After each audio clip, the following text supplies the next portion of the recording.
अस्सलाम वालेकुम। आज आपकी क्लास है उर्दू की जमात स्वयं के लिए। आप सब बच्चे अपनी किताबें निकाल लें और सफ़ा नंबर 31 पर आ जाएं। सफ़ा नंबर 31 पे जो सबक मौजूद है उसका नाम है लच्छू खरगोश।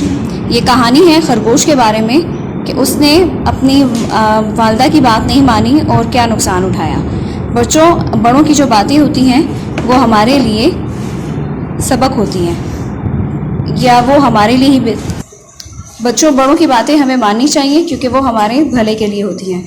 इस सबक के ख़ास अल्फाज पढ़ लेते हैं। घना, फैला हुआ। भट, भट का मतलब है सुराख। पुप्पी, पुप्पी बोलते हैं अब्बू की बहन को।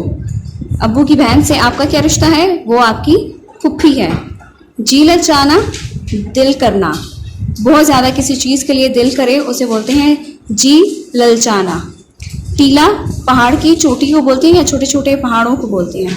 डरपोक, बुज़दिल को बोलते हैं। फलियाँ, फलियाँ सब्जी जो सब्जी है जो मौसम गर्मा की सब्जी है, जैसे कचालू की फलियाँ हम खाते हैं और बहुत मज़ेदार होती है वो।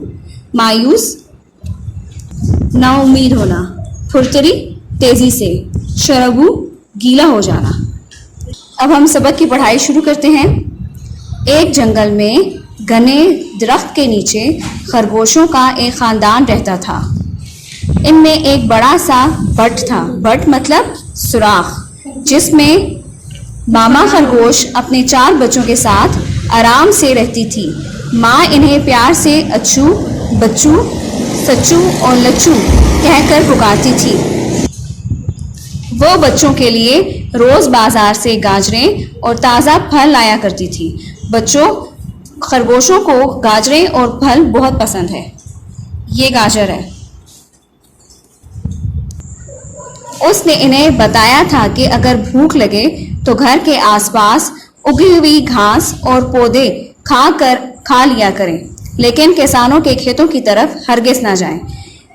उनकी वालदा ने बच्चों को किस चीज़ से रोका? किसानों के खेतों की तरफ जाने से। ख़ास तौर पर माजू किसान के खेत में, क्योंकि वो खरगोशों का सख्त दुश्मन है। एक दिन मामा खरगोश बाजार जाने के लिए तैयार हुई। उसने टोकरी ली और छतरी हिलाते हुए बच्चों से कहा, देखो बच्चों, मैं थोड़ी देर में तुम्हारी फूफी के घर रुकूंगी। तुम सब घर के आसपास ही रहना और कोई खतरा महसूस करो तो फौरन। नेक्स्ट पेज पर आ जाए। पहली लाइन पढ़ते हैं। बिल में घुस जाना, मैं वापसी में तुम्हारे लिए सुर्ख सुर्ख मीठी गाजरें लाऊंगी। बच्चे खुश हो गए। उन्होंने माँ को अल्लाह हाफिज कहा और बाहर खेलने चले गए। लच्छू माँ से वादा तो कर लेता, लेकिन जब वो एक टीले पर चढ़कर माजू के खेत में उगी हुई सब्जियां देखता तो उसका जी बड़ा ललचाता और वो चाहता कि खेत में जाकर खूब गाजरें खाए। वो अपने दूसरे बहन भाइयों से चलने को कहता तो वो तैयार ना होते। लच्छू कहता, तुम सब डरपोक हो। डरपोक मतलब बुज़दिल। देखो, मैं जाऊंगा और माजू को पता भी नहीं चलेगा कि मैं खेत में बैठा गाजरें खा रहा हूँ। नेक्स्ट पेज पर आ जाए। लच्छू चुपके चुपके माजू के खेत की तरफ गया और लकड़ी के दरवाजे के नीचे से अंदर घुस गया। उसे ये देखकर बड़ी खुशी हुई कि वहाँ कोई नहीं था। बस फिर क्या था? पहले उसने फलियाँ खाई, फिर गोभी और मूलियाँ। आखिर में उसे गाजरें नजर आ गई। वो आगे बढ़कर गाजरें खाने लगा। गाजरें इतनी मीठी और मज़ेदार थी कि उसे आसपास का होश ही ना रहा। यकायक मतलब अचानक उसकी नज़र एक बड़े से जूते पर पड़ी। अब जो उसने ऊपर देखा तो माजू अपना बेलचा उठाए इस पर वार करने के लिए तैयार खड़ा था। वार करने के लिए मतलब हमला करने के लिए। बेलचा जो है, बेलचा इस शक्ल का होता है जो ज़मीन की खुदाई के लिए इस्तेमाल किया जाता है। आगे बढ़ते हैं। लच्छू की तो जान निकल गई। वो लरसता हुआ भागा। घबराहट में उसके जूते पैरों से निकल गई और वापसी का रास्ता भी याद ना रहा। आगे फलियों की बेलें चढ़ने वाला जाल लगा हुआ था। लच्छू का कोट फड़फड़ा रहा था। बदकिस्मती से कोट का बटन जाल में फंस गया। उसने बड़े झटके दिए लेकिन अपने आप को आजाद ना करा सका।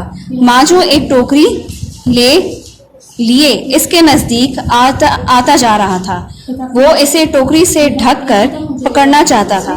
लच्छू जिंदगी से मायूस यानी खफा हुआ, नाउम्मीद हो गया और खौफ से रोने लगा।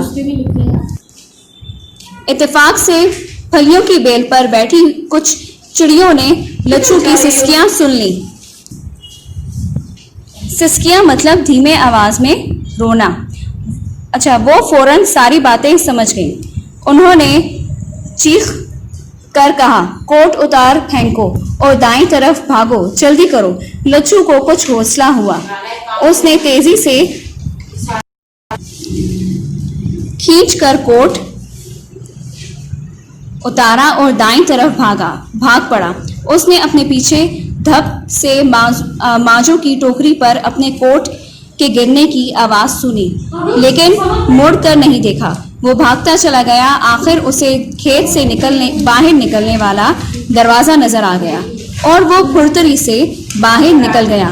लच्छू हाँफता कांपता मतलब लरसता हुआ पसीनों में शराबू घर पहुंचा, यानी पसीनों में पूरा गीला हो जाना। घर पहुंचा। बहन भाई दूर खेल रहे थे। उन्होंने उसे आते नहीं देखा। मामा खरगोश भी अभी वापस नहीं आई थी। लच्छू चुपके से बिस्तर में लेट गया।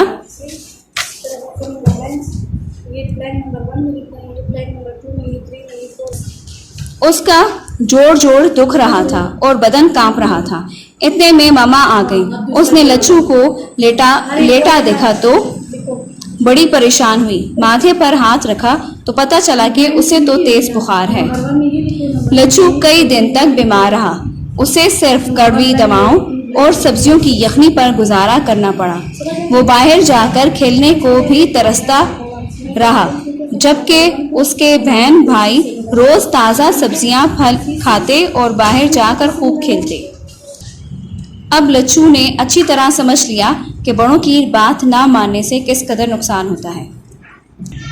तो बच्चों, आज के सबक से आपने क्या सीखा कि बड़ों की बात को गौर से सुनना चाहिए और किसी भी जगह पर अकेले नहीं जाना चाहिए। किताब का काम और कॉपी का काम आपको दे दिया गया है जुलाई के वर्क में। उसे बहुत नीट और प्यारा करना है कॉपी में। किताब का काम कॉपी में करें और कॉपी का काम कॉपी में करें और बुक का काम बुक पर। अपना ख्याल रखें। अल्लाह हाफिज़।